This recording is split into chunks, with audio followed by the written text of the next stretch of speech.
네, 안녕하십니까. 넘버원 의학 채널 비욘디 구독자 여러분들. 저는 상명대학교 화학에너지공학과의 강사 교수라고 합니다.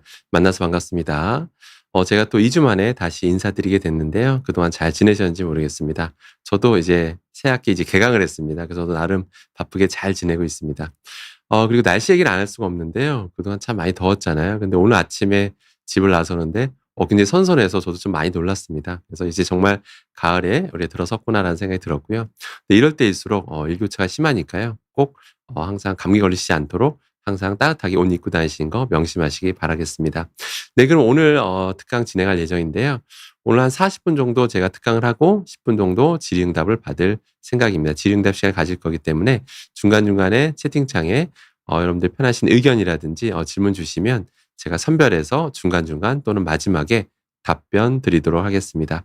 네, 그러면 오늘 주제 시작하도록 하겠습니다. 오늘은 굉장히 많은 분들이 관심 가질 내용인 것 같은데요. 세대 간 이어지는 중금속 독성, 굴고막 조심이라는 주제를 가지고 오늘 얘기를 한번 나눠보도록 하겠습니다. 일단은 부모와 아이 이거에 대해서 좀 많은 이제 학계에서 관심을 갖고 있습니다. 그 이유가 뭐냐면 우리가 지금도 유전이라고 하는 걸 무시할 수 없다는 건 다 알고 계실 겁니다. 그래서 항상 지금도 뭐 설문조사 같은 걸 통해서 가족력 조사하잖아요, 우리가 병원 가게 되면. 그러면 이제 예를 들어서 아버님이 어떤 걸 앓고 계세요. 그럼 자식이 앓을 가능성이 뭐 몇 프로다 뭐 이런 거 지금도 하잖아요. 그럼 그 부모님의 그 부모님, 할아버지 세대 때는 또 뭔가 알았으면 그 부모님이 또 앓을 가능성이 있는 거잖아요. 그럼 도대체 지금 할아버지의 또 그 할아버지는 예를 들어서 그럼 도대체 어떤 이유 때문에 어떤 뭐 예를 들어 뭐 간이 안 좋다든지 뭐가 안 좋다든지 그 원인이 뭘까? 이런 것들을 계속 찾고 있거든요, 학계에서는. 그래서 오늘 그런 세대 간의 독성에 대해서 한번 알아보도록 하겠습니다. 그래서 이거에 대해서 제가 말씀드린 어떤 이런 것에 대한 의문점에서 출발해서 어떤 학자들이 어떤 방대한 연구를 진행하게 됩니다. 그래서 오늘 그 내용을 가지고 오늘 설명드릴 건데요.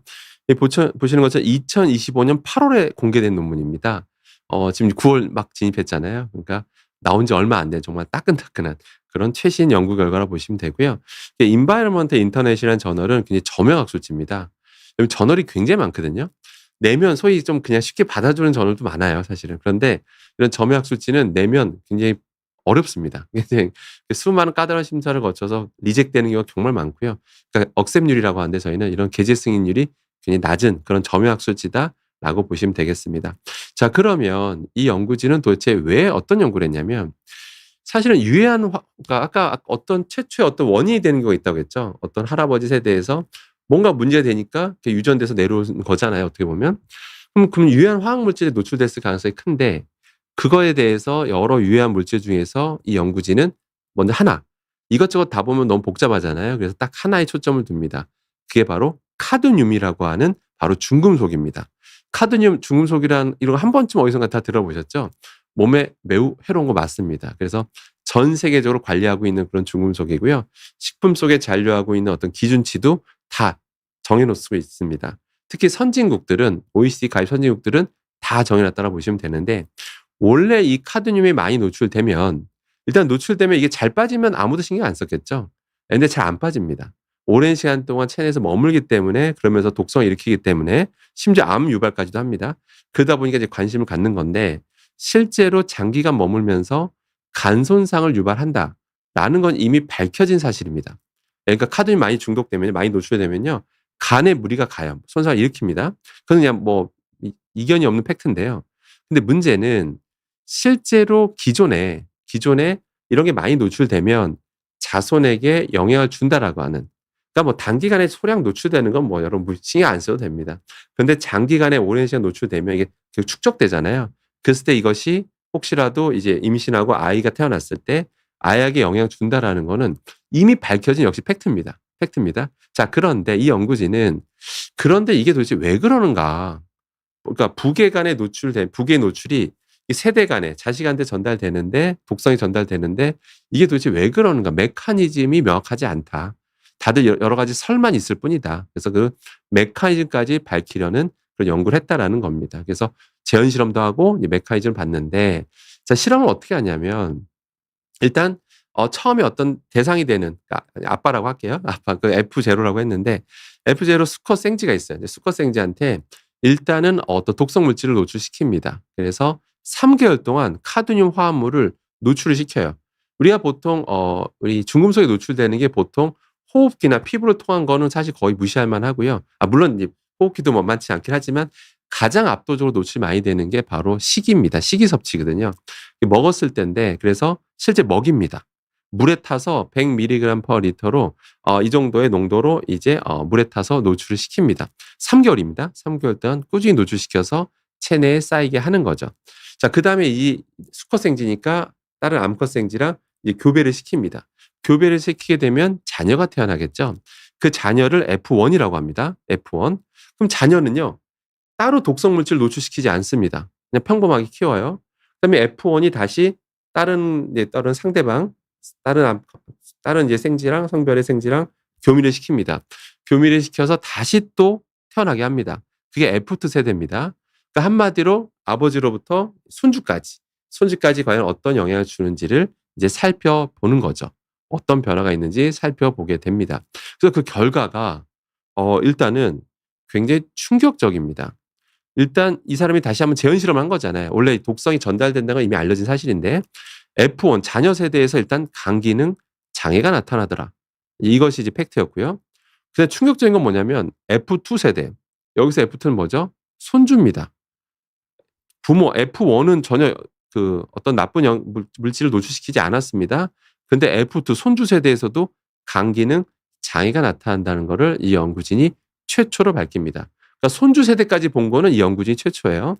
자, 그래서 좀 더 자세히 살펴볼게요. 그래서 먼저 F1, 바로 자식 세대. 자식 세대는 보시는 것처럼 다양한 변화가 나타나는데 지방간이라는 말 들어보셨죠? 간 지방간 문제가 생기고 염증 반응 당연히 나타났고요. 그다음 혈당 조절, 기능 저하, 이런 혈당 기능 조절하는 게 이런 저하가 일어났고 지질대사 이상까지 나타나더라. 이런 것이 이제 자녀 세대에서 명확히 나타났고요.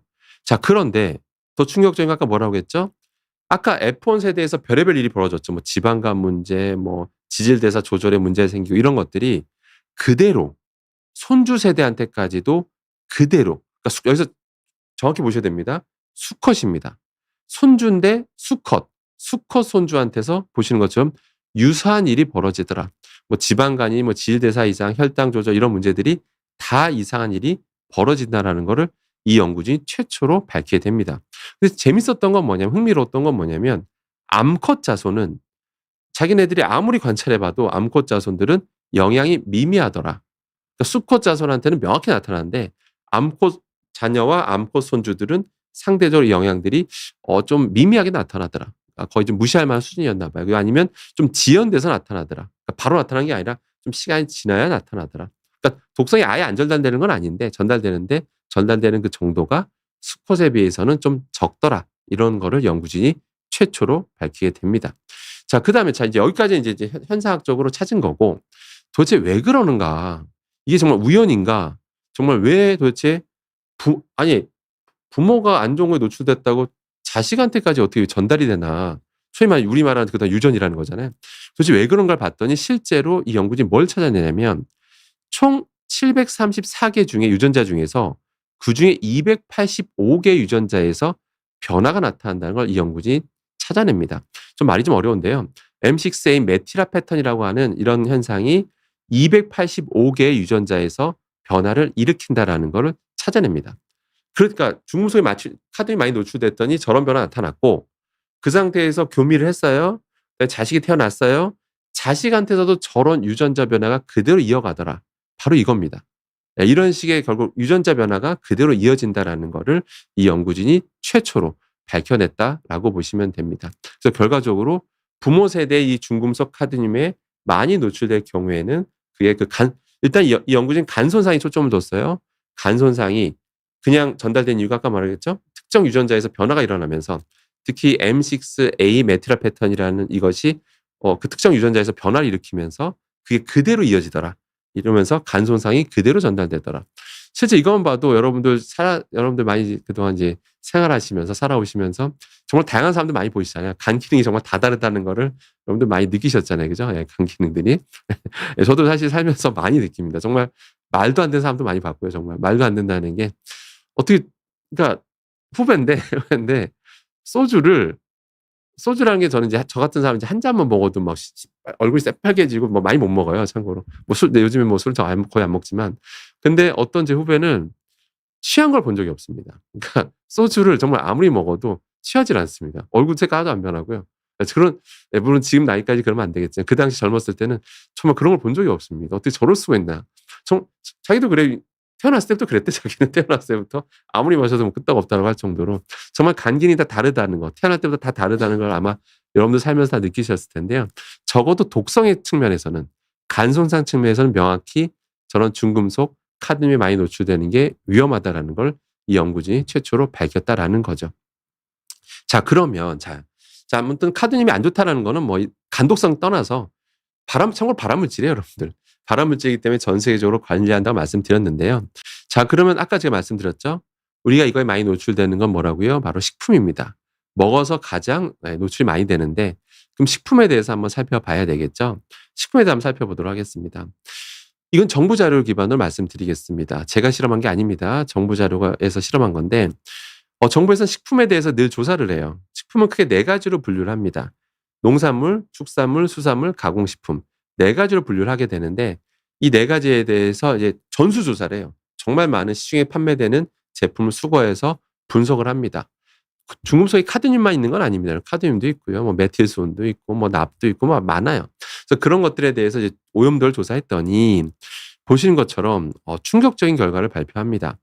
2016년에 조사했을 때는 전체 식품의 평균 오염도가 0.04mg/kg, 이게 ppm입니다. 0.04 ppm인데 가장 최근 자료가 2023년도인데 갑자기 0.043 ppm으로 늘어납니다. 이게 약 7.5%인데요. 여러분 7.5%면 별거 아니네요 이렇게 생각할 수가 있는데 대단한 겁니다. 7.4%면 굉장히 높게 올라간 거고요. 앞으로 생각해 보세요. 또 7년 전에 또 7%, 7.5% 또 오른다고 생각을 해보세요. 복리로 늘어가는 겁니다. 복리가 무서운 거 아시죠? 복리로 계속 늘어나는 거라 어마어마한 속도로 늘어나는 건데 이거는 여러분 평균입니다. 평균이 이만큼 늘었다는 얘기예요. 그럼 그 얘기는 뭐냐면 평균의 함정이라는 거 아시죠? 예. 어떤 게 별로 안 늘어나는데 어떤 게 심하게 많이 늘어나는 것도 있을 수 있다는 얘기잖아요. 그러니까 심하게 높이 늘어나는 거는 굉장히 더 이거보다 훨씬 더 많은 수십 %가 늘어날 수 있다. 그렇게 이제 보시면 되는 겁니다. 그래서 지금 식품별 이런 중금속 오염도가 심해지고 있는 상태다. 예, 이런 거라고 참고하시면 되고요. 자, 그다음 또 충격적인 건 뭐냐면 평균 오염인 거고 이제 검출률을 봐야 되거든요. 검출률. 그잖아요. 이게 평균이라는 거는 검출된 것 중에서 평균을 체크한 거예요. 체크한 건데 문제는 이 검출률인데 2016년에 카드뮴을 그 검출률 봤더니 68.9%였어요. 그러니까 70%가 안 됐습니다. 그런데 가장 최근 조사를 해보니까 76.9%로 나옵니다. 엄청나게 증가했죠. 검출률이. 이게 나중에 또 7년 지나면 이 정도 비율을測가면 나중에 85% 나와도 이상하지가 않고 또 7년 지나면 90% 나와도 이상할 게 없다라는 겁니다. 그만큼 카드뮴의 지금 오염이 점점 심각해진 상태다라고 보시면 되겠습니다. 여러분의 잘못도 아니고요. 그만큼 이제 식품배에 오염되는 건 이제 환경 오염 때문인데 그 이유는 좀 이따 말씀드리도록 하겠습니다. 자, 그럼 이제 오염 순서를 봐야 되는데 당연히 중금속 오염 순서에 대해서 정부가 조사를 합니다. 조사를 했더니 눈치채셨겠지만 이 카드뮴에 대해서 오염이 가장 많이 된 식품은 바로 수산물이었습니다. 수산물이 가장 오염도가 높았고요. 그다음에 농산물, 그다음에 가공식품, 그다음에 축산물이었습니다. 뭐 이걸 통해서 고기를 많이 먹읍시다. 뭐 이런 뜻은 아닙니다, 여러분들. 그런 건 아니고 수산물이 가장 많이 오염돼 있다라고 보시면 되겠습니다. 수산물은 아무 죄가 없습니다. 수산물이 뭐 특정한 뭐 기능이 있어서 중금속을 막 계속 빨아들이고 이런 게 아니고요. 사실은 그냥 바다가 오염돼서 그런 겁니다. 바다가 오염됐기 때문에 수산물 오염도가 높아진 거다라고 보시면 제일 정확하고요. 바다는 계속 오염돼 가고 있습니다. 그 이유는 지금 이 순간에도 계속 강과 바다로 흘러가고 있어요. 공장 폐수가요. 여러분 생활하수가 지금도 계속 강과 바다로 흘러가고요. 바다로 흘러가게 되면요. 많은 분들이 오해하시는 게 이게 나중에 무슨 나중에 날아가는 거 아닌가 없어지는 거 아니야 생각하시는데 저런 중금속은 사라지는 게 아닙니다, 여러분들. 바다로 흘러간다 사라지는 거 아니고요. 얘 태양빛에 의해서 증발하잖아요. 물이 증발하면 H2O, 진짜 순수 물만 증발하고 저런 중금속은 계속 바다에 남아 있습니다. 그러니까 시간 지나니까 계속 농도가 높아지는 거예요. 그동안 우리는 바다는 이게 그동안 무적의 논리가 있었어요. 무적의 논리. 바다는 물이 많다. 물이 많으니까 버려도 너무 많으니까 이게 미미하다, 오염된 정도가. 그 논리로 지금까지 수십 년간 계속 전 세계적으로 계속 폐수가 바다로 계속 흘러들어가고 있는 거죠. 그래서 당연히 그때 초반엔 괜찮았죠. 근데 이제 시간이 많이 흐르다 보니까 이런 식으로 정작 이런 먹는 식품에서도 저런 오염도가 높게 나오게 됐다라는 게 슬픈 현실이다라고 보시면 되겠습니다. 그래서 참고로 그 폐수는 참고 공장 폐수에 잠깐 말씀드리면, 공장 폐수는 버리는 게 불법이 아닙니다. 전 세계적으로 공장 폐수를 버리는 거 불법으로 해 놓은 나라는 없어요. 다들 희석해서 버리게 해 놓습니다. 희석해서 버리면 돼요. 그러니까 한 번에 왕창 고농도로 버리면 안 되고 희석해서 물로 타서 희석해서 버리는 겁니다. 하지만 절대치, 중금속의 절대치는 줄어드는 게 아닙니다. 버렸을 때 농도는 줄어들어도 최종 흘러들어간 그 절대치는, 절대적인 양은 변하는 게 아닙니다, 여러분들. 근데 슬프게도 우리나라만 해도 주변에 제조업이 발달한 나라들로 둘러싸여져 있죠. 우리나라도 제조업이 발달해 있지만 중국, 뭐 일본, 베트남 다 발달해 있습니다, 요새. 요즘 베트남도 공장 어마어마하게 있는 건 다 알고 계시죠. 당장 중국도 당연히 폐수를 왕창 버릴 텐데, 자기네도 나름 뭐 기준치에 맞춰서 버린다고 할 텐데, 지금 그걸 우리가 조사할 수조차 없습니다. 우리가 중국 앞바다 가서 그 물을 채취해서 검사한다고 했다가 난리가 납니다. 불가능하고요. 그거 했다가 바로 중국에서 또 제재령 내릴 겁니다, 우리나라 제품에 대해서. 불가능하다라고 보시면 됩니다. 아무튼 그게 슬픈 현실이고요. 자, 그러면 수산물 중에서도 나름 또 정부가 조사를 합니다. 수산물 중에서 카드뮴 오염이 가장 많이 된 게 무엇일까라고 이제 정부에서 조사를 합니다. 여러분들 우리 채팅창 한번 맞춰보셔도 좋을 것 같습니다. 혹시 관심 있으신 분들은 한번 어느 게 가장 그 수산물 중에서 1등이 뭐였을지 한번 의견 주셔도 좋을 것 같은데요. 여러분 뭘 것 같으십니까, 여러분들? 바로 1위가 바로 여기 우라라 님께서 연어나 참치라고 하셨는데요. 카드뮴 측면에서는 연어, 참치가 아니었습니다. 아니었고 바로 1위는 여러분 슬프게도 굴이었습니다. 굴. 굴이 몸에 좋다라고 하는 건 이미 다 알려진 사실이죠. 예, 굴이 몸에 나쁘다는 뜻이 아닙니다. 굴은 정말 몸에 좋고요. 실제 옛날 로마 시대 때 여러분들 그때 막 다양한 건축물들 지을 때 그런 노동자들 이 체력이 많이 떨어질 때 굴을 실제 많이 먹였다라는 기록도 있습니다. 그래서 굴을 먹였을 때 그 힘으로 이제 뭐 벽돌 나르고 했다라고 알려져 있죠. 그만큼 굴이 몸에 좋다라고 알려져 있는데 정부에서 콕 집어서 얘기합니다. 이 정부 자료입니다. 정부 식약처에서 오염도가 특이적으로 높은 식품이다라고 콕 집어서 얘기를 합니다. 이거 제가 표현한 말이 아닙니다. 이 문구가 제가 말한 게 아닙니다, 여러분들. 대놓고 오염도가 특이적으로 높았다라고 지적을 합니다. 이 굴에 대해서요. 얼마나 높였는지 한번 살펴보도록 하겠습니다. 보시면 돼지고기, 닭고기는 평균 오염도가, 카드뮴 오염도가 0.001 ppm으로 나왔어요. 그런데 닭고기도 비슷하게 나옵니다. 근데 굴은 얼마가 나오냐면 평균이 0.479가 나옵니다. 몇 배입니까, 여러분들? 평균 오염도인데 축산물의 479배, 약 500배입니다. 500배. 만약에 똑같은 양을 먹게 된다면 카드뮴이 500배 더 많이 들어온다라고 보시면 되겠습니다. 물론 똑같은 양을 먹지는 않겠죠. 그런데 물론 제 지인 중에서 제 정말 가까운 지인인데요. 굴이 몸에 좋다는 얘기를 어디서 들으셨나 봐요. 물론 몸에 좋은 건 맞죠. 그런데 그래서 진짜 뭐 남자한테 특히 좋다 뭐 이런 얘기를 어디서 들으셨는지 집에다 정말 잔뜩 쌓아놓고 몇 끼 드시는 분도 제 지인 중에 계십니다.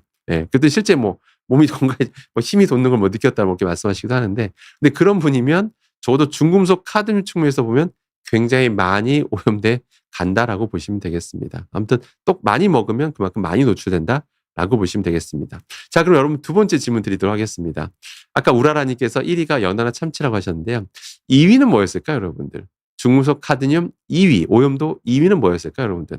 혹시 관심 있으신 분들은 우리 초록초록님께서 한번 본인이 생각하시는, 우리 구독자님 생각하시는 한번 답변 생각해 보시면, 우리 건포도 땅콩님께서 조개라고 답변 주셨습니다. 조개는 아니었고요. 2위가 바로 비슷한 꼬막이었습니다. 꼬막이 바로 정부가 조사했을 때 최근 자료에서 2등합니다. 가장 오염도가 두 번째로 높았다라는 겁니다.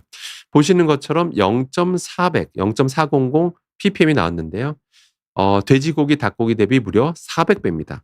4배도 많은 건데요, 여러분들. 400배 농도가 높게 나왔다. 이렇게 보시면 되겠습니다. 그러니까 너무 과하게 먹는 거. 정말 가끔 별미를 먹으면 무슨 상관이 있겠어요. 그런데 과하게 먹을 경우에 그만큼 중금속 카드뮴이 많이 들어온다. 그런데 그게 뭐라고요? 여러분 무슨 변으로 쉽게 배출되는 게 아닙니다, 여러분들. 몸에 쌓이기 때문에 정부에서도 이런 거 조사하는 거예요. 아시겠죠? 그렇게 기억하시면 되겠습니다. 자, 그래서 이건 이제 대표적인 1 등, 2 등만 제가 말씀드린 거고, 기본적으로 수산물에서 여러분들 슬프게도 중금속, 카드뮴 농도가 높게 나오는 거는 팩트입니다, 여러분들. 팩트고요.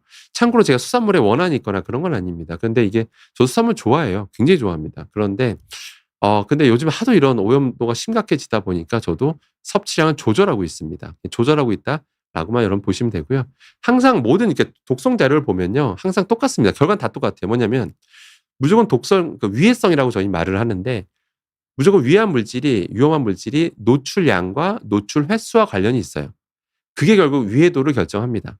아무리 위험한 거라도요, 소량 들어오면 걱정하실 필요가 없습니다. 예, 그런 거는 여러분들 걱정하실 필요가 하나도 없어요. 그러니까 무조건 노출량과 노출 횟수와 관련이 있기 때문에 노출량, 노출 횟수만 줄이시면 돼요. 그러니까 수산물을 별미로 드시면 좋은데, 자, 그런데 또 하나 팁을 알려드리도록 하겠습니다. 팁이 뭐냐면, 저런 게 몸에 좋은 게 많잖아요. 굴 안에 있는 수많은 좋은 성분이 정말 많아요. 정말 너무 많아요. 이거로만 이제 1 시간 동안 얘기할 수 있습니다. 굴 특집으로 1 시간 동안 얘기할 수 있습니다. 그런데 아무튼 좋은 성분이 많다고만 기억하시면 되는데, 뭐 피로 회복에도 좋아요, 심지어. 뭐 항산화 성분도 있고 그런데, 근데 문제는 중금속이 좀 오염도가 심해지는 게 심각한 거잖아요. 그래서 가급적이면 생으로 드시지 마십시오. 생굴로 드시지 마시고, 뭐 꼬막도 마찬가지고 생으로 뭐 딱 먹어야 맛있잖아요. 초장 찍어 먹어도 맛있는 건데, 저도 그 마음을 압니다. 그런데 그러지 마시고 반드시 끓여 드시는 겁니다. 그냥 팔팔 끓이는 거예요. 팔팔. 뭐 꼬막이든 굴이든 뭐든 뭐 미역이든 뭐 다 팔팔 끓이는 거예요. 끓이면 실제로 끓이는 과정에서 그 안에 수많은 화학 성분들이 있는데 그게 빠져나와요. 끓이는 과정에서 막 빠져나오는데, 빠져나올 때 중금속 성분도 꽤 많이 빠져나옵니다. 확실히 저감 효과가 나타납니다. 물론 100% 빠지는 건 아니에요. 절대 100% 빠지지는 않습니다. 예, 그건 불가능합니다. 그런데 끓이는 행위만으로도 오래 끓이면 끓일수록 확실히 저감 효과가 나타납니다. 이건 팩트고요. 그렇기 때문에 수산물 드실 때 끓이시되 국물까지 드시는 습관은 안 가지시는 게 좋습니다. 그냥 건더기 위주로 드시는 게 좋다. 실제 국물까지 먹으면 안 좋다라는 건 여러 가지 다양한 또 분야 사람분들이 많이 얘기하셨잖아요. 여러분들 다 알고 계시잖아요. 국물까지는 드시지 말라고 이런 얘기 들어보셨죠? 참고로 프랑스 얘기 잠깐 하면, 프랑스만 해도 국물 요리를 되게 약간 우리가 말하는 그 국물 있죠. 그냥 수프 정도가 아니라 이런 국물 수준의 음식이 약간 저급 음식으로 취급하더라고요, 프랑스에서는. 참 프랑스가 상대로 유럽에서는 장수 국가입니다, 다른 나라에 비해서. 근데 약간 물론 샐러드도 많이 먹고, 근데 이런 국물 음식들을 안 드시더라고요, 약간 식문화가. 그러니까 먹어도 스프 정도더라고요. 아무튼 그래서 끓여서 드시자, 이렇게 보시면 되겠습니다. 자, 그래서 중간 결론입니다. 중금속 카드뮴. 전 세계적으로 관리하는 이 중금속이 간 손상을 유발하는 건 팩트고요. 그건 팩트입니다. 근데 그게 대물림 되는 것까지도 원래 알려졌었는데, 이게 손주에까지 연결되더라. 손주화까지 그대로 전달된다는 것까지 명확히 밝혔습니다. 그렇기 때문에 평소에 이미 저는 이렇게 생각할 수가 있어요. '아, 나는 이미 애 다 낳았고 손주 다 낳고 이미 끝났는데' 뭐 이렇게 생각하실 수가 있어요. 뭐 '더 이상 애를 안 낳을 거다.' 이렇게 생각할 수가 있는데, 이 얘기를 들으셨다면 여러분이 자녀분이나 손주분을 교육하실 때 이런 것들은 참고하시면 좋겠죠. 예, 이게 계속 세대 간에 이어질 수 있다라고 하니까요. 그래서 참고하시기 바라겠습니다. 자, 그러면 두 번째 파트 넘어가기 전에 간단하게 질문 좀 받고 시작하도록 하겠습니다. 어 아야 님께서, 저는 임신 준비 중인데요. 혹시 중금속의 노출이 많진 않을지 걱정이 됩니다. 평소에 어떤 것들을 조심해야 할까요? 이를테면 뜨거운 플라스틱을 이용하는 배달 음식 같은 걸 피하면 도움 될까요? 굉장히 좋은 질문인데요. 이제 차근차근 설명드리겠습니다. 일단은 본인의 중금속 오염대 정도는 사실 검사 가능합니다. 예, 별도로 여러분들이 그 병원 가셔서 그 중금속 검사 좀 검사하신다고 하면, 별도 일반적으로 피 검사에서는 보진 않는데, 이런 별도로 비용을 지불하시면 중금속 검사를 해주는 데가 있습니다. 그래서 거기서 검사해 보시는 건 좋은데, 굳이 근데 임신 기간인데 그거를 굳이 피 뽑는 행위를 해야 될까, 이런 생각이 좀 개인적으로 들긴 합니다. 그래서 저는, 제가 우리 아야이니 님이라면 이제부터라도 무조건 이런 중금속이 들어오면 노출이 그러니까 잘 안 빠져서 문제인 거잖아요. 그렇기 때문에 제 생각인데, 이제부터라도 노출 안 되는 방법은 첫 번째가, 지금 제가 카드뮴만 말씀드렸지만 카드뮴, 뭐 무슨 비소, 메틸소 이런 것들이 안타깝게도 환경 오염과 더불어서 지금 수산물에서 오염도가 제일 높게 나옵니다. 사실 이건 팩트고요. 그래서 너무 과한 섭취는 좀 안 하시는 게 좀 좋습니다, 수산물은. 그래서 드시더라도 팔팔 끓여서 건더기 위주로 드시는 식습관, 이렇게 드시길 좀 권해드리고 싶습니다. 예, 좀 그러시면 될 것 같고요. 그리고 그러니까 배달 음식 질문하셨는데요. 사실은 배달 음식 같은 건 이제 환경 측면에서도 안 하시는 게 좋은데 건강 측면에서 봤을 때 사실 배달 음식 보통 요즘 용기가요. 우리나라는 다른 나라랑 다르게 다 PP입니다. PP가 폴리프로필렌인데요. PP에선 저희가 실험해 봐도 그렇고 우리나라 PP 이런 데서는 어지간한 음식 담았을 때 뭐 유해 환경 호르몬이 나오거나 뭐 유해 화학물질이 나오거나 그러지 않습니다. 그러니까 그건 걱정 안 하셔도 돼요. 예, 다만 근데 그런 것들을 좀 자칫 막 재활용하는 경우들이 참 많아요. 그냥 버리기 아깝다는 이유로 씻어서 다시 뭐 다시 쓰시거나 이런 경우가 있는데 그리고 또 너무 또 계속 전자레인지에 다시 씻어서 다시 또 나중에 음식물 담아서 전자레인지에 넣는다든지 이렇게 수시로 이런 과정이 반복되다 보면 조금씩 조직이 분해되는 게 피할 수가 없습니다. 그런 과정에서는 여러분들이 다시 음식을 담게 되면 거기서 미세 플라스틱이 많이 발생할 수가 있어요. 그러면 본의 아니게 미세 플라스틱을 드시게 되는 거고요. 이게 들어오게 되면 사이즈가 작은 것들은 이미 흡수된다라고 알려져 있습니다. 150 마이크로미터가 넘는 크기들은 흡수가 안 돼요. 큰 것들은 다 그대로 변으로 배출된다고 알려져 있는데 작은 것들은 다 흡수된다라고 알려져 있습니다.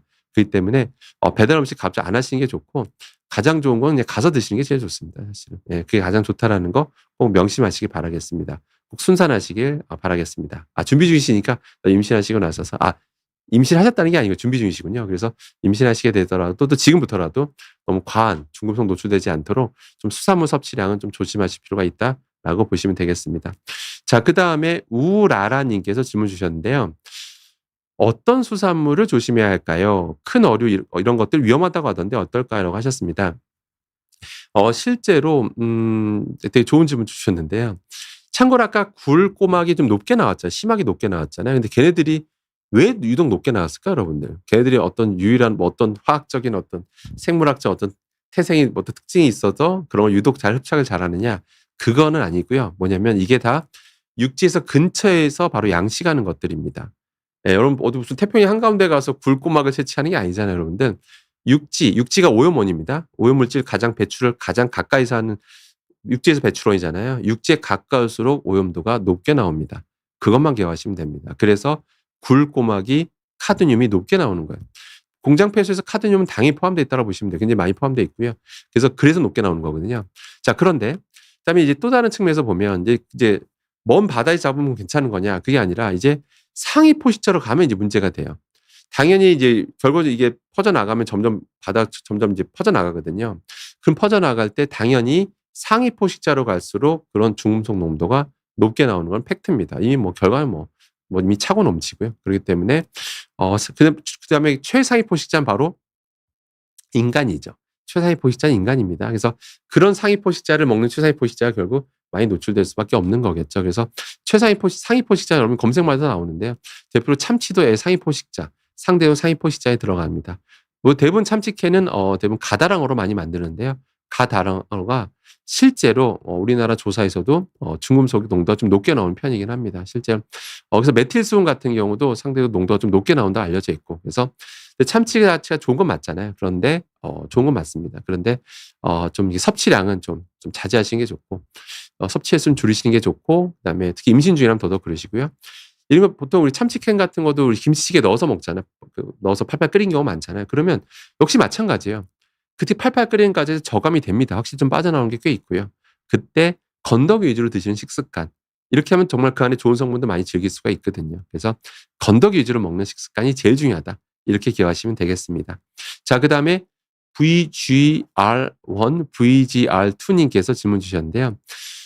생리통이 있을 때 사용하는 독일산 물주머니가 있습니다. 뜨거운 물을 넣고 사용하는 건데 PVC 재질이고 폴리에스터 커버를 씌워서 사용합니다.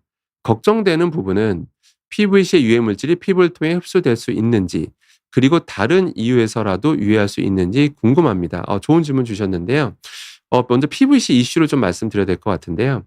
PVC라고 하는 거는 가소제를 안 쓸 수가 없습니다. 가소제를 안 쓸 수가 없고요. 근데 가소제라는 게 옛날에 프탈레이트 가소제를 정말 많이 썼었습니다. 근데 요새는 특히 독일산이라면 더더욱 그럴 텐데요. 요즘 프탈레이트 가소제 안 쓰는 추세긴 해요.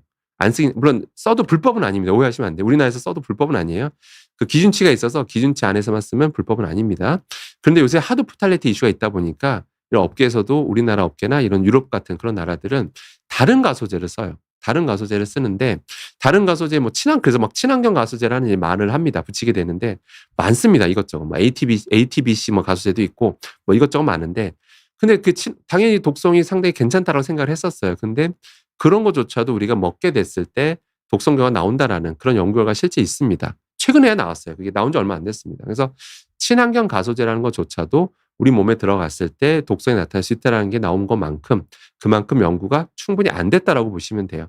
근데 지금 문제는 뭐냐면 피부에 닿는 거기 때문에 실제로 친환경 가스가 아마 쓰였을 것 같긴 한데 근데 그게 또 폴리에스터 커버까지 있기 때문에 실제 그게 디퓨전돼서 확산돼서 피부까지 닿을 가능성은 사실은 별로 걱정할 사항은 아닌 것 같습니다. 제 객관적으로 판단했을 때. 그래서 그렇게까지 걱정하셔도 될 것 같고요. 그리고 이게 피부에 닿았다고 해서 흡수되고 그런 수준의 성질도 아니고 그런 식으로 닿았다 했을 때 오히려 먹게 됐을 때를 조심하셔야 되는데 지금 상황은 먹을 가능성은 없습니다. 그렇기 때문에 이거는 걱정하실 필요가 없다라고 제가 단정지어서 말씀드리도록 하겠습니다. 그다음에 초록초록님께서 질문 주셨는데요. 해산물을 유독 좋아하는데 굴이나 꼬막 외에도 중속 위험이 다 있을까요? 참치 등. 예. 다시 한번 말씀드리면 굴꼬막이 유독 카드뮴 충분해서 높았던 건 맞습니다. 높은 건 맞아요. 그런데 다른 수산물에서도 기본이 높게 나오는데 특히 최상위 포식자일수록. 그런데 하위 포식자를 하더라도 너무 과량 먹는 것들이 있어요. 뭐 그런 대표적인 멸치죠. 너무 한 번에 왕창 먹기도 하잖아요. 그래서 그런 것들은 우리 몸에 들어온 절대치가 늘어나기 때문에 그런 것도 너무 과한 섭취는 좀 안 하시는 게 향후 나올 독성 결과나 또 이게 축적된다는 걸 감안했을 때 조금 조절하실 필요가 있겠다라고 보시면 되겠습니다. 참고로 재밌는 얘기 하나 해드리면 중금속 중에서 납 있죠. 납. 중금속 납이 여러분 신경계통, 치매까지 연관성이 있다라는 연구 결과가 너무 많은데요. 그래서 우리나라도 관리를 해요. 중금속 납을. 근데 중금속 납에 대해서 재밌는 얘기 좀 해드리면 당의 중금속 납의 오염도 1위는 뭐냐면 수산물입니다. 당연히 수산물인데 근데 특이하게도 정부가 이제 조사했을 때 재밌었던 결과가 나왔는데 노출 기여를 봤어요. 노출 기여율. 그러니까 수산물의 오염도는 제일 높았는데 실제로 이제 먹는 양에 달려 있잖아요. 그러니까 어떤 식품이 오염도는 낮지만 많이 먹으면 절대치는 늘어나잖아요. 그거로 인해서. 또 이게 쌓이니까. 그래서 근데 노출 기여율을 따졌더니 1위가 가공식품이었어요. 그러니까 중금속 납은 그 노출 기여율 1위가 가공식품이었어요. 왜냐하면 그만큼 우리가 가공식품을 많이 먹는다는 거죠. 실제 가공식품 하나하나 보면 오염도가 별로 높지가 않습니다. 그런데 워낙 우리 가공식품을 많이 먹잖아요. 가공식품을 많이 먹다 보니까 어떤 일이 벌어지냐면 가공식품 많이 먹으니까 바로 납이 기여를 제일 많이 하더라. 이렇게 보시면 되는 겁니다. 근데 재밌는 건 또 뭐냐면 그럼 가공식품이 종류가 너무 많잖아요. 너무 많은데 그중에 1등이 뭐였을까요, 여러분들? 그러니까 우리한테 납 노출을 기여하는 가공식품 중에 1위가 뭐였을까요? 여러분 한번 채팅창에 한번 글 한번 남겨주시겠어요? 혹시 가공식품 중 납 노출을 가장 많이 시킨 1위가 뭐였을까요, 여러분들? 한번 의견 주시겠어요, 여러분들? 1위가? 바로 또 우리 건포도 땅콩님께서 햄이라고 의견 주셨는데요. 1위가 저도 놀랐습니다. 1위가 음료수였습니다. 1위가 뭐라고요? 음료수였습니다. 정부 조사 결과에 따르면 음료수가 우리 납 노출에 기여에 가장 많이 하더라. 왜일까요? 음료수에도 당연히 납성분이 조금은 있어요. 잔류하고 있는데 문제는 잔류는 하고 있는데 그 양은 너무 적어요. 농도가 정말 무시할 정도로 적은데 문제가 있어요. 우린 그걸 너무 많이 마셔요. 진짜 저도 이제 대학교에 있다 보면 학생들 강의하다 보면 학생들이 음료수 마시면서 하잖아요. 수업 듣는데 그럼 정말 애들 가공식품 음료수 정말 많이 드시고 정말 많이 먹거든요. 그런데 우리 안 먹는 학생 찾기 힘들 정도 다 마시면서 해요. 근데 너무 많이 마시다 보니까 실제 그게 또 축적되다 보니까 실제 기여율 1위가 가공식품 중 1위는 음료수였다. 이걸 꼭 기억하셔야 됩니다. 그래서 이런 말 있잖아요. 최고의 음료수는 바로 뭐죠? 물이란 말 들어보셨을 겁니다. 네, 그 말은 팩트입니다. 저도 중금속 측면에서 보면 팩트다라고 보시면 되겠습니다. 그 다음에 강민구님, 요 질문까지만 받고 그 다음 파트로 넘어가겠습니다. 리진이니까요. 네. 미역은 괜찮나요? 다른 고기에 비해 해산물이 크다니 너무 신기해요. 사실 미역, 김, 다시마 얘기로만 이제 1시간 특강해야 될 것 같은데 그건 제가 2주 뒤에 좀 자세하게 좀 말씀드리도록 하겠습니다. 그래서 오늘 이제 짧게 말씀드리기 힘드니까 요거는 그냥 짧게 말씀드리겠습니다. 요즘 미역은 뭐 중금속 그 이슈를 떠나서 요즘 요오드 이슈가 좀 있긴 합니다. 그래서 그 관련해서 좀 자세히 말씀드릴 거고요. 다음 2주 뒤에. 근데 지금 간단히 말씀드리면 당시 요오드라는 건 당연히 필수 성분입니다. 없어서는 안 되고요. 그 식약처에서 권장 섭취량도 정해놨어요. 하루에 150 마이크로그램은 먹어야 된다. 그런데 상한 섭취량도 정해놨어요. 하루에 2,400 마이크로그램은 넘으면 안 된다. 이렇게 정해놨습니다. 참고로 이 2,400 마이크로그램도 다른 나라에 대비 높아요. 다른 나라는 1,100 정도입니다. 1,100은 넘으면 안 된다. 이렇게 하는데 우리나라는 2,400 마이크로그램까지는 거기까지 뭐 괜찮다. 이건 넘지 말아라고 1인 상한 섭취량을 정해놓고 있습니다. 유독 높은데 아무튼 그런 이유들 여러 이슈들에 대해서는 요오드 이슈는 다음 2주 뒤에 말씀드리기로 하고 오늘은 제가 그냥 짧게 말씀드리면 미역이 몸에 좋은 거 너무 많습니다. 김, 미역, 다시마 좋은 거 많은데 문제는 여러 가지 아까 막 중금속이니 뭐 요오드 이슈들이 있어서 항상 말씀드리지만 모든 거는 무슨 양과 관련돼 있다는 말씀드렸죠. 노출 횟수. 그렇기 때문에 무조건 미역 같은 거 역시 그냥 미역 좋습니다. 그러니까 건더기 위주로만 드시면 돼요. 팔팔 끓인 다음에 건더기 위주로만 드시는 식습관을 가지신다면 그게 걱정하실 필요가 없다. 이렇게 기억하시면 되겠습니다. 그래서 2주 뒤에 제가 2주 뒤가 언제더라? 2주 뒤에 9월 셋째 주 목요일 오전 11시에 제가 또 출연하기로 돼 있습니다. 근데 그 전에 잘리지는 않을 것 같은데요. 아무튼 2주 뒤에 제가 오게 돼서 그때 자세히 말씀드릴 테니까 그때 꼭 관심 있게 봐주시길 바라겠습니다. 자, 딱 하나만 더 받고 그 다음 파트 넘어가겠습니다. 강민구님께서 햄도 가공식품이라고 하는데 건강하고 안전한 햄이 있을까요? 첨가물이 최소한으로 있는 햄이 있을까요? 일단은 저 첫 번째만 말씀드리면 햄도 건강하고 안전한 햄이냐고 하셨는데 사실 이런 햄 관련된 사실은 연구는 좀 지금도 계속 진행이 되고 있습니다. 특히 햄 자체는 이제 고기잖아요. 근데 그 안에 이제 여러 가지 첨가물이 자꾸 이슈가 되고 있는데 가장 유명한 게 이제 아질산 나트륨입니다. 아질산 나트륨인데 아질산 나트륨이 이제 우리 몸에 결과적으로 들어왔을 때 여러 가지 화학 반응 통해서 니트로사민이라는 게 발생하게 되는데 이런 것들이 이제 암을 유발한다고 알려져 있고요. 근데 뭐 어떤 뭐 이런 연구 얘기 들어보셨을까? 뭐 그 정도 양은 뭐 별거 없어. 막 이런 뭐 괜찮아 이렇게 얘기하시는 분도 들으셨을 텐데요. 근데 최근 연구가도 계속 이렇게 나오는 거 보면 또 최근에 나온 게 있는데 정말 하루에 소량만 조금 먹어줘도 결국 다른 사람보다 덜 먹는 사람보다 암 발생률이 현저히 높더라. 그런 걸 많이 먹는 사람이. 그러니까 꾸준히 소량 계속 먹는 사람이 암 발생이 높다라는 그런 결과들도 실제 뭐 스웨덴 연구진도 밝혔고요. 또 다른 어떤 나라도 밝혔고. 그래서 가급적이면 이것도 그냥 가끔씩 먹는다 뭐가 문제겠어요. 근데 너무 과한 섭취는 안 하시는 게 좋고. 근데 좋은 게 뭐냐면 햄도 팔팔 끓이면 또 되게 괜찮아요. 팔팔 끓이는 거예요. 먹을 때. 예를 들어 팔팔 우리가 뭐 김치찌개 넣기도 하잖아요. 그럼 팔팔 끓일 때 국물까지 안 드시는 거예요. 부대찌개 드시더라도 가끔 드실 거 아니에요, 부대찌개. 뭐 매일 드시진 않을 거 아니에요. 그러면 건더기 위주로 먹는 식습관. 이게 제일 중요하다고 보시면 좋을 것 같습니다. 첨가물이 최소한은 있는 햄이라는 건 어떤 제품명을 말해야 되는데 제가 그걸 말씀드리기 좀 그렇고 여러분들이 뭐 마트 가셔서 뭐 이렇게 보시면 돼요. 여기 보면 첨가물들이 다 적혀 있는데 나름 이것도 마케팅이 돼서 뭐 첨가물을 최소화했습니다. 이런 걸 뭐 강조하기도 하고요. 뭐 그런 것도 구매하실 때 참고하시길 바라겠습니다. 네, 그러면 이게 이제 오전 11시라는 게 사실 이게 접속하기 쉬운 시간은 아닌데 무려 지금 60명이나 60분이나 들어와 계셔서 굉장히 힘이 많이 납니다. 감사드리고요. 자, 그러면 두 번째 파트로 넘어가도록 하겠습니다. 참고로 제가 이렇게 텀블러 들고 다니는데 여러분들께서도 항상 이 텀블러 들고 다니시는 습관 가지시길 저도 당부드리도록 하겠습니다. 참고로 이거 하나만 들고 다녀도 정말 줄어드는 페트병 수가 어마어마합니다. 평균적으로 여러분들 은근 밖에 나가다 보면 물 이렇게 사 드신 경우가 많잖아요. 그럼 보통 한 2-3개는 드실 때가 많을 텐데요. 근데 그것만 여러분 줄이셔도 환경 측면에도 많이 도움이 됩니다. 불필요한 미세 플라스틱을 드시는 것도 줄일 수가 있고요. 그래서 가급적이면 항상 텀블러 애용하시기 바라고요. 자, 그럼 두 번째 파트로 넘어가도록 하겠습니다. 바로 많은 분들이 관심 있어 하실 골관절염 관련해서 저는 이제 화학 전문가로서 어떤 유해 물질 관련해서 좀 설명드리도록 하겠습니다. 자, 바로 어떤 최근 논문 기반을 말씀드리려고 하는데요. Environmental Pollution이라고 굉장히 점유학술지입니다. 그래서 내기 어렵고요. 2025년 10월 게재 예정인 그런 논문이에요. 실제 이런 경우가 있어요. 한두 달 정도 빨리 게재되기도 합니다. 미리 선공개를 하기도 하는 그런 논문이고요. 정말 따끈따끈한 최신 연구 결과다라고 보시면 되겠습니다. 저도 보고 좀 놀란 연구 결과인데요. 먼저 여러분들이 그동안 어느 전문가도 얘기한 적 없는 처음 들어본 용어가 나오는데 이걸 좀 간단히만 말씀드리겠습니다. 지금 화학 시간이 아니니까 아주 최대한 심플하게 제가 한번 설명드려보겠습니다. LCCP라고 해서 요즘 독성학자들이나 환경학자들이 관심을 갖고 있는 화학 물질이 있습니다. LCCP. 저게 뭐냐면요. 염화파라핀이라는 게 있어요. 그런 화학 물질이 있는데 이게 종류가 되게 많아요. 한 가지에 지칭하는 게 아니라 너무 많아요. 너무 많아서 저희 같은 전문가들이 세 가지로 보통 또 다시 나눕니다. 세 가지로 나눠요. 자동차도 소형, 중형, 대형차로 나누듯이 나눠요. 그래서 단쇄, 중쇄, 장쇄로 나눕니다.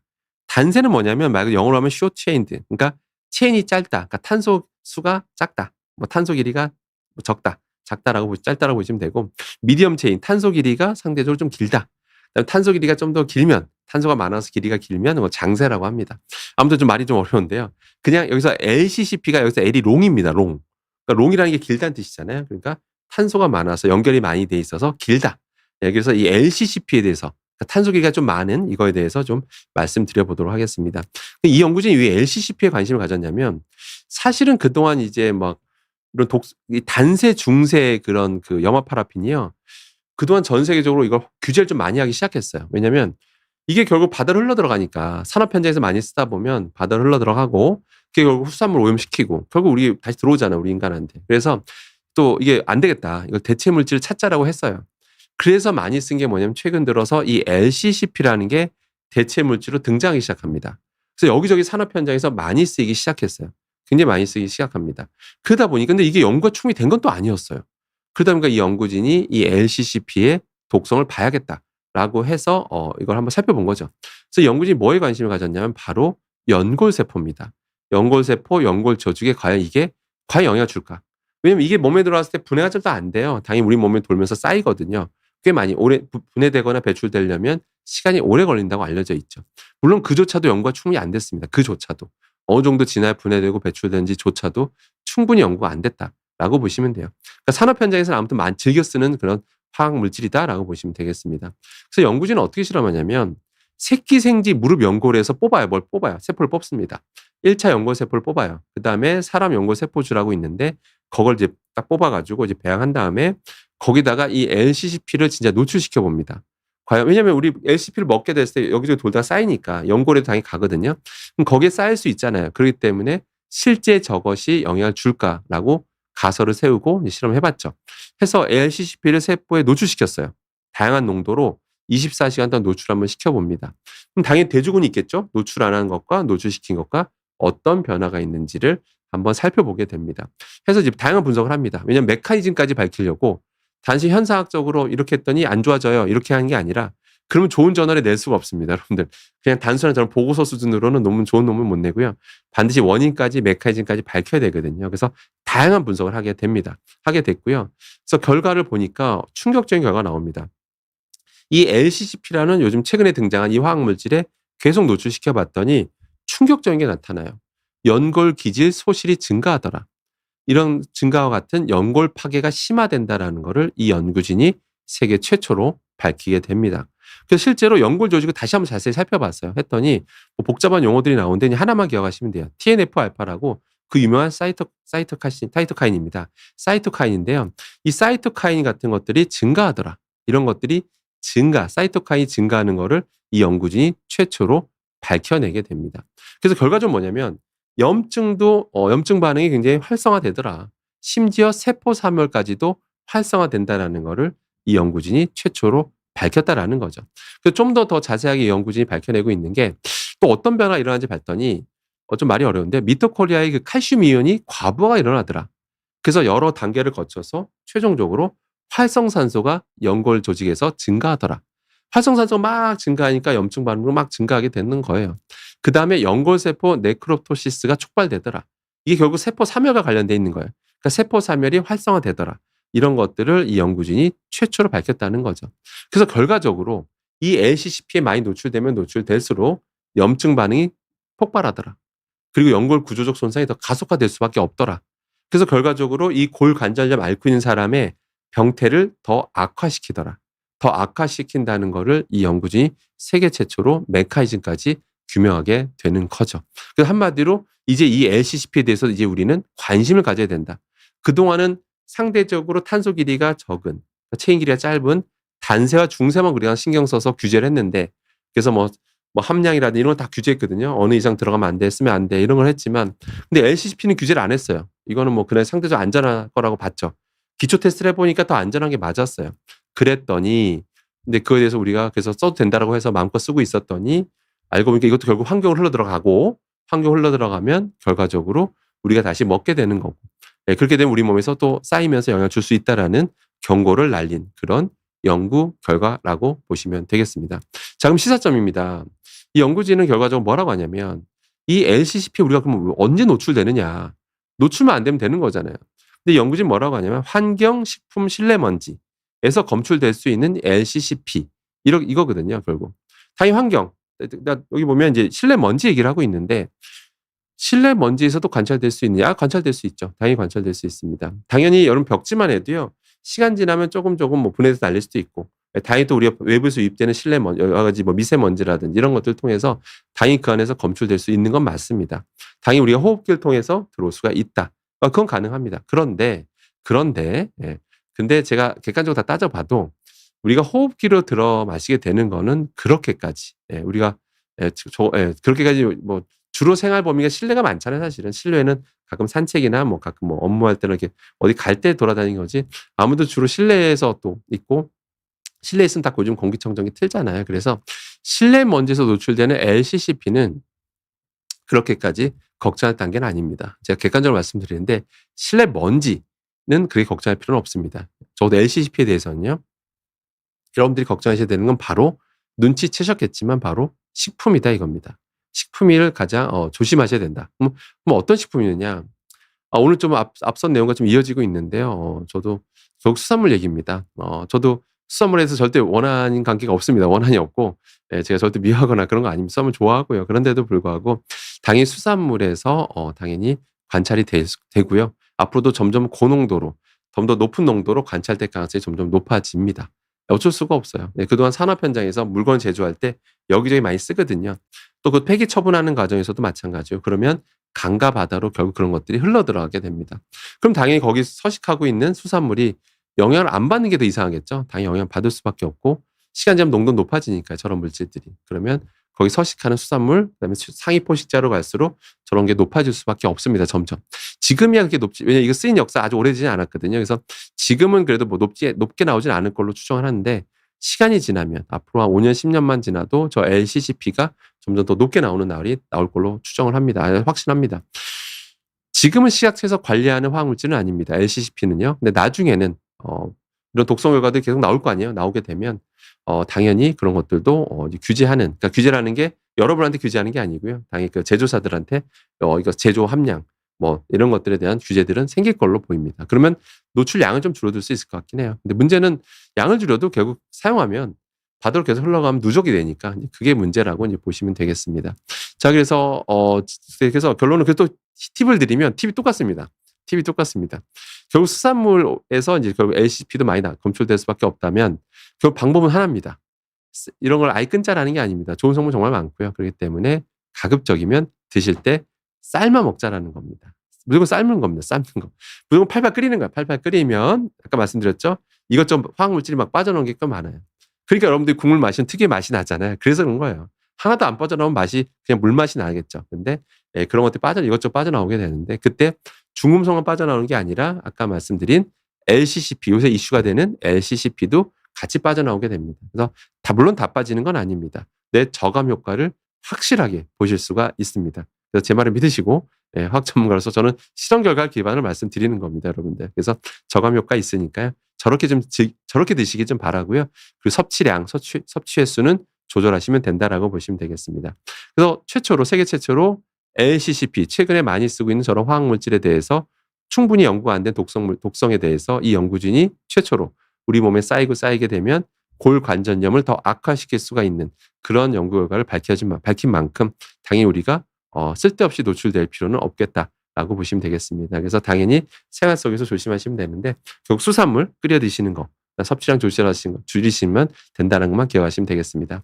그다음에 마지막 질문 좀 받고 마무리 짓겠습니다. 윤26465님께서 LCCP를 우리 생활에 줄일 수 있는 방법은 현재로서는 미세먼지보다는 주로 식품, 수산물 섭취하실 때만 끓여 드시는 것만 신경 쓰시면 된다라고 기억하시면 되겠습니다.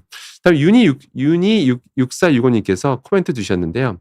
우리 옆집 할머님께서 70년대부터 해산물을 안 드셨는데요. 이유가 바다가 오염돼서라고 하셨어요. 옆집 할머니가 오르셨네요. 70년대부터 안 드셨다고 하니까 네, 정말 대단하시긴 합니다. 근데 저는 절대 끊으라는 말씀은 절대 아니고요. 저도 간간히 먹습니다. 당연히 간간히 먹고 또 다 같이 사회생활 하다 보면 같이 뭐 일식 먹으러 가자고 하면 저도 일식 참고 좋아합니다. 근데 좋아하지만 정말 가끔 먹는 그런 별미죠. 그래서 당연히 먹으러 갈 때 먹으러 가고요. 근데 이런 섭취량 이런 것들은 저도 당연히 조절한다라고 보시면 되겠습니다.